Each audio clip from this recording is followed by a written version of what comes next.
आज हम बात करेंगे लंग एब्सेस के बारे में। सबसे पहले आता है हमारा introduction. Lung abscess is an infection of lungs. ये कहाँ पर होता है इन्फेक्शन हमारा? लंग्स में। Characterised by a localised accumulation of pus. और इसमें क्या होता है? पस फॉर्मेशन होना शुरू हो जाता है किसमें? लंग्स में। एंड डिस्ट्रक्शन ऑफ टिश्यू, और टिश्यू का क्या होता है? डिस्ट्रक्शन होना शुरू होता है।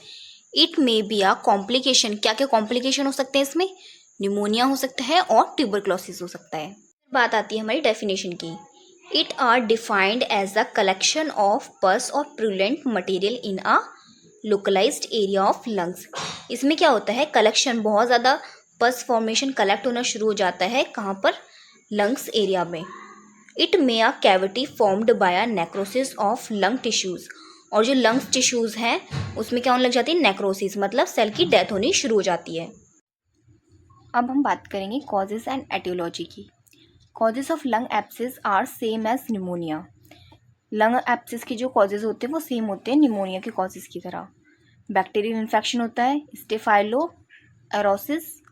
वायरल इन्फेक्शन होता है, इन्फ्लुएंजा वायरस। फंगल इन्फेक्शन होता है, candidiasis. Mycoplasma and protozoa in AIDS. बात करेंगे रिस्क फैक्टर, किस किस वजह से हो सकते हैं। ड्रग ओवरडोज से हो सकता है, अल्कोहलिज्म से हो सकता है, सीजर डिसऑर्डर से हो सकता है, एनारोबिक बैसिलाई से हो सकता है, जनरल एनेस्थीसिया से हो सकता है, इन्फेक्शियस एजेंट से भी हो सकता है। बात करेंगे अदर कॉजेज़ की। पल्मोनरी एम्बोलिज्म हो सकता है, टीबी हो सकता है, मैलिग्नेंट हो सकता है।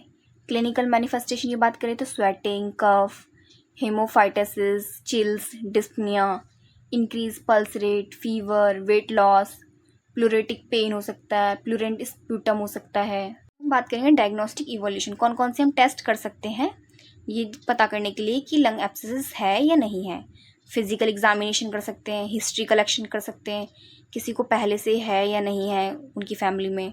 चेस्ट एक्सरे कर सकते हैं, स्प्यूटम टेस्ट कर सकते हैं, ब्रोंकोस्कोपी कर सकते हैं, चेस्ट अस्कल्टेशन कर सकते हैं। नर्सिंग मैनेजमेंट की एडमिनिस्टर कर सकते हैं, एंटी माइक्रोबियल एजेंट्स को प्रिस्क्राइब कर सकते हैं, assist patient with painful area, assist कर सकते हैं जहां उनको पेन हो रहा है। कफिंग होगी, deep breathing to more effective and less traumatic coughing, बहुत ज़्यादा कफिंग करेंगे जिसकी वजह से उन्हें पेन होगा, उसको असिस्ट कर सकते हैं। We should evaluate effectiveness of pain control, हम पेन कंट्रोल मेडिकेशंस दे सकते हैं उनको। मेंटेन करेंगे कंफर्ट पोजीशंस एंड प्रोवाइड करेंगे फाउलर और सेमी फाउलर पोजीशन, ताकि वो कंफर्टेबल होकर सांस ले सकें, अच्छे से ब्रीथ कर सकें। Of patient to promote maximal inspiration and increase lung expansion. Assist with respiratory treatment, कौन कौन से रेस्पिरेटरी ट्रीटमेंट देंगे? Spirometry, chest physiotherapy. अब बात करेंगे नर्सिंग डायग्नोसिस की। Pleuritic pain related to coughing, coughing के साथ बहुत ज़्यादा पेन होना शुरू हो सकता है। इंजरी हो सकती है, कहाँ पर? लंग पेरेन्काइमा में।